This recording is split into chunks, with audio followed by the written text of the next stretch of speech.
Joining us now here in studio is Achim Steiner. He is Executive Director of the United Nations Environment Program. He comes to us via Nairobi, Kenya, and we're very happy to have you in our studio today. Thank you. It's a pleasure to be here. Wie geht es, I guess I would say. Sehr gut. Danke schön. Sehr good. Okay. Let's look forward. 2012, United Nations Conference on Sustainable Development being held in Rio de Janeiro. The location not uncoincidentally with the first Earth Summit back in 1992. Generally speaking, how much progress have we made in 20 years? A lot of progress in trying to take the idea of sustainable development from a theory and ambition forward into experimenting and trying to find out how to do it. Not enough progress in terms of what's happening in the world, environmental change, degradation of resources, overuse, pollution, climate change. All of these are occurring at a pace faster than we are actually changing our economies and the way we use and produce, consume goods and services. So I think the summit next year is an opportunity to try and look very seriously at how do we accelerate and scale up these transitions that we identified in Rio, but very often we're still hypothesizing about what we need to do. Reality has caught up with us and in some ways overtaken us. When you give your speeches and you say, you got to watch this country over here because they're doing it right, what's the country you point to most often? Well, as a United Nations official, you would never do that. But looking at, in a sense, opportunities for learning from where transitions and transformations have taken place, I think it depends on which sector. You can look at some of the Scandinavian countries where quality of life, sustainability have been very much part of the overall policy making, including macroeconomic policy approach. You can look at some of the transitions that are now happening in Europe in terms of renewable energy. Portugal, 40% renewable energy. Germany having managed just in the last 10 years an increase from 2% to 17-18% of its total electricity with the renewables. You can look at countries like Costa Rica that have introduced legislation to value the natural capital, the ecological infrastructure of a country, and use that also to drive economic policies. So many places, many countries, many different sectors, but that's part of what we call the transition towards a green economy. Is Canada doing anything noteworthy out there?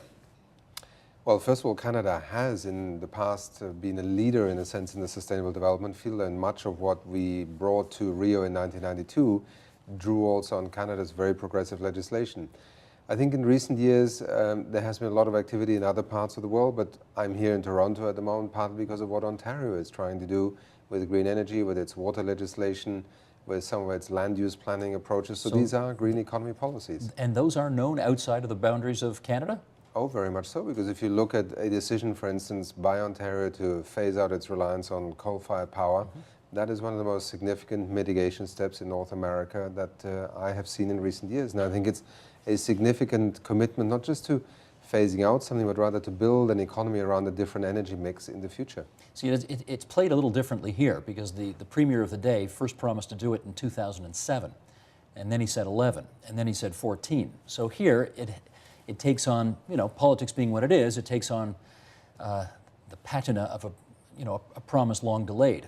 But you're saying the rest of the world, they look at it as good news? Well, I think if you take the legislative process, if you take the fact that we've lived through a financial and economic crisis, if you look at, in a sense, also the fact that America did not change its climate and energy stance quite as dramatically as some had expected with the advent of the Obama administration, I think every province, particularly Canada with its strong reliance and view towards the American markets, does take a cautious approach. But I think in Ontario we have seen steps taken, British Columbia, carbon pricing.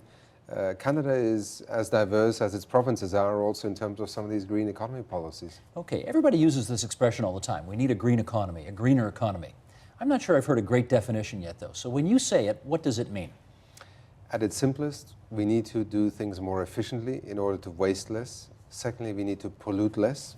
Thirdly, we need to start valuing our natural resources, our ecosystems in terms of their true contribution to our economy. At the moment, we do not do so in the national system of accounts. Therefore, we treat ecosystems, biodiversity often as invaluable, which means in economic terms they're without value and get used and abused not in a way that sustains our economies. Therefore, food security, energy security, climate change, these are all phenomena that are essentially a product of an economy that is not looking at balance at planetary boundaries.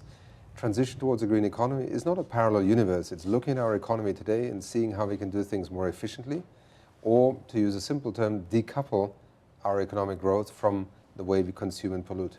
Okay, a follow-up on that, because your organization just did a report called Towards a Green Economy, and I know you tackled the commonly held belief that that you can't have them both. You can't have a powerful economy and go green at the same time. If you're going to go green, it necessarily will happen because you'll make some decisions that will affect the economy in an adverse way. What can you tell us about that?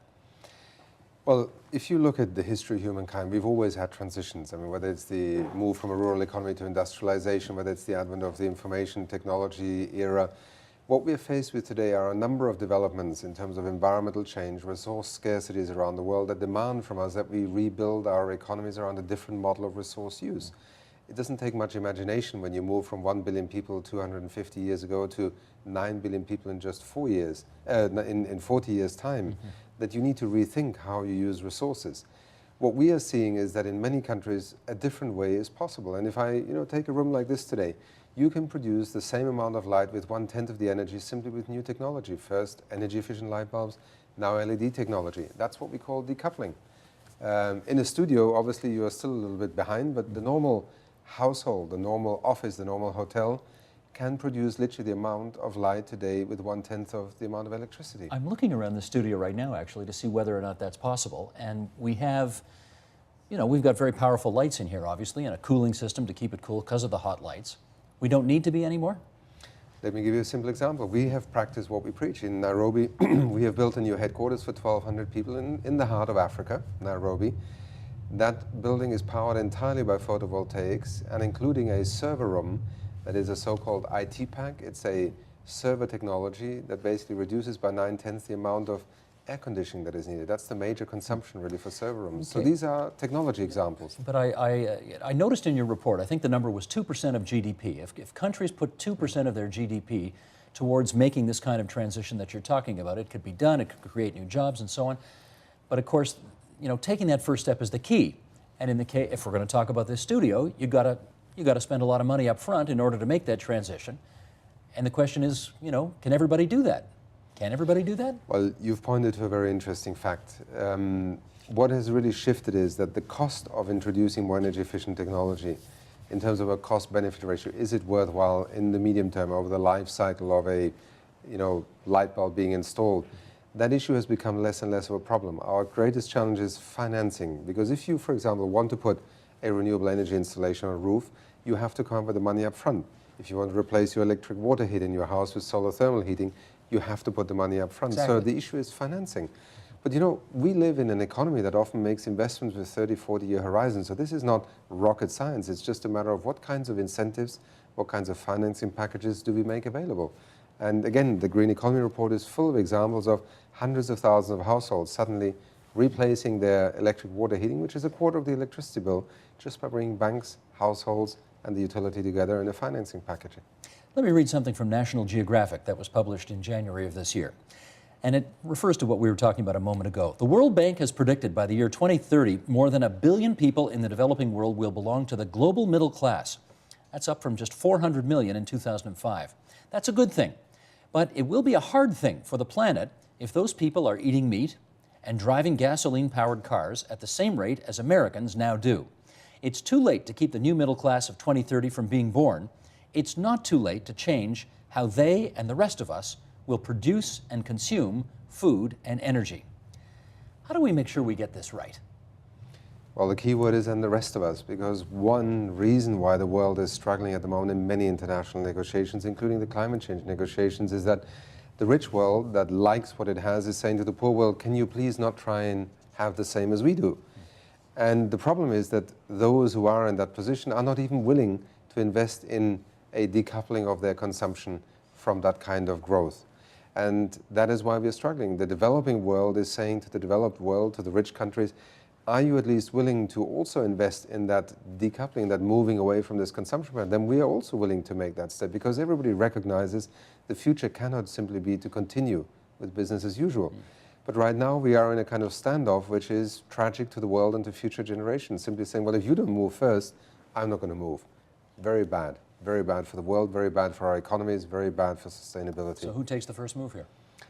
Well, you may be surprised, and the world may be surprised, that some of those countries who are often considered to be amongst the biggest, let's say, reluctant negotiators, China, Brazil, India, are today beginning to be countries that are moving much faster in these transitions. China, in terms of its new 5-year plan, has laid out a vision of an ecological civilization. It may strike some as surprising, but in terms of an economic transformation, very significant moves. Brazil, 7th largest economy in the world, one of the highest renewable energy matrices in the world, one of the most efficient recycling legislations in the world, one of the most diversified fuel and biofuel economies in the world. People don't take note of that. And even the reduction in deforestation in the Amazon in Brazil over the last 2 years is probably the single largest reduction in emissions by any economy. So where is the rest of the world that preaches? We talked about the province of Ontario a little earlier in our conversation, and the last thing I want to do, you were complimentary about what the provincial government has been doing. Last thing I want to do is get a United Nations diplomat involved in the provincial politics of one small jurisdiction halfway around the world. Having said that, since we talked about the government, and we're not that far away from an election here, I do have an obligation to say what the opposition is saying as well. So to that end, let me read what the leader of the Progressive Conservative Party, whose name is Tim Hudak, had to say about this.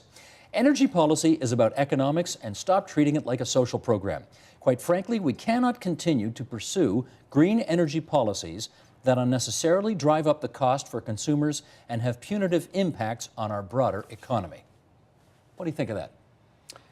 I think it's a fair challenge to a public debate, particularly in an election year. I think the issues will be put the facts on the table. I mean, let us acknowledge, first of all, that subsidies are pervasive in the energy economy in general. I mean, if people believe that the cost per kilowatt hour coming out of a socket for nuclear electricity today is what you actually as a taxpayer really pay, you'll be surprised. Equally, look at other countries that have actually invested in the initial scaling up of renewables and how quickly the prices come down.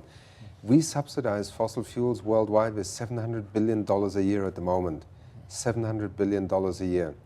And if you look at how renewables are coming down in price, they went down, photovoltaics, by 50% last year and are predicted to become another 50% cheaper. I hear you, but in an election year, my hunch is people look at their hydro bills, which have gone up a lot in this province, and they say, wait a sec, coal-fired generating station cost me, 5, 6, 7 cents a kilowatt hour. Solar or wind is up over 40. This is not a hard choice for a voter who's counting every penny, right? So how do you make the case? I don't think voters are that simplistic. If they're shown what is the true cost, I mean, you say coal is only so much, how much have you added in the cost of healthcare, for example, to deal with pollution? How much are you going to factor in Canada's disadvantage in a carbon-constrained global economy? The world is moving towards putting a price on carbon. Are you going to build your next 30 years of renewable energy or fossil fuel energy purely based on the price in the market today? Consumers, I think, need the information, and honest information needs to be put on the table, and then people will make choices, not just about the cheapest electricity today, but what is the best pathway for an energy infrastructure for Ontario or Canada. Fair enough, but then again, you're in a province right now that has really been hammered by the recession, and a lot of manufacturing jobs, hundreds of thousands of manufacturing jobs have disappeared.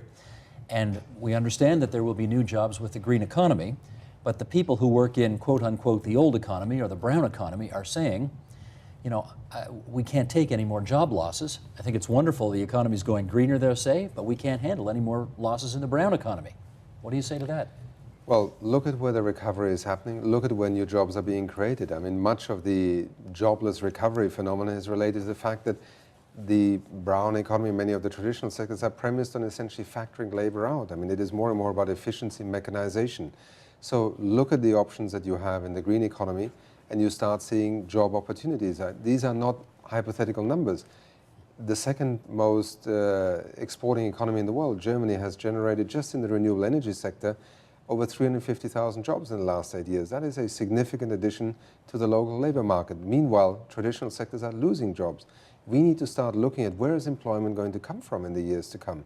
And it's not in the traditional heavy industrial sectors that are rationalizing labor out of the production process. So let's look at anything from renewable energy, energy efficiency, public mobility, infrastructure investments, agriculture, vital part of feeding the world. These are sectors that are labor friendly and can be developed in a way that provides employment. And I think that is a debate worth having. I should ask one more question, and on this, since we've talked about the Liberals and the Progressive Conservatives, I should put a policy plank of the New Democratic Party out there as well. They're anti-nuclear. They're against nukes. Is there a place for nuclear power in a greener Ontario? Very difficult question to answer. Depends on how you frame your roster. Yes, if you look at purely carbon emissions, nuclear provides a very attractive option because it is low in terms of, and virtually zero in terms of carbon emissions.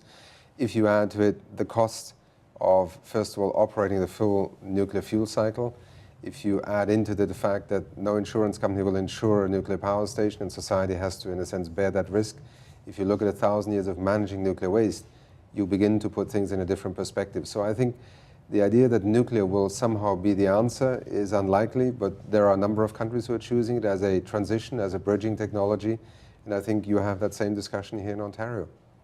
Very diplomatically done, and yet putting your point of view across as well. Thank you. Ausgezeichnet. The United Nations is partly about diplomacy and bringing people together rather than dividing them. No kidding. Achim Steiner, it's good of you to visit us at TVO tonight. Thanks so much. Thank you. It's been a pleasure. Thank you.